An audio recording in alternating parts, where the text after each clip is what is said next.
общее количество земельных участков, которое будет сегодня, значит, решена дальнейшее, значит, продвижение, это 2212 земельных участков.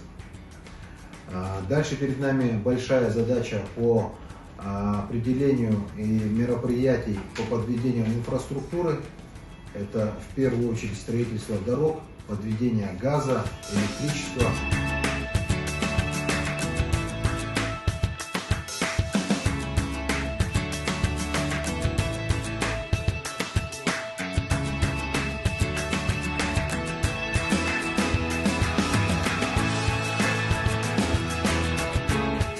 С своей стороны сейчас народную программу, которая готовится по линии партии, предложили на федеральном уровне подготовить программу поддержки создания инфраструктуры для устройства земельных участков для многодетных семей. Я надеюсь, что мы эту программу будем продвигать с точки зрения капиталоемкости. Это дороги, газ, вода, энергетика. Это достаточно затратные вещи. И муниципалитетам самим это просто не поднять такие вот объемы. Мы подготовили такие предложения, и я надеюсь, мы дальше будем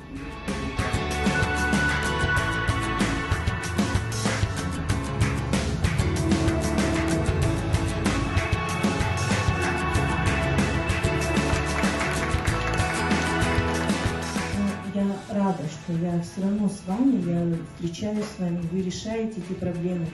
В первую очередь, вы слышите проблемы многодетных, вы слышите, вы их решаете, как говорит Владимир Владимирович, что наши депутаты, наше правительство должно быть рядом с нами и должны слышать нас.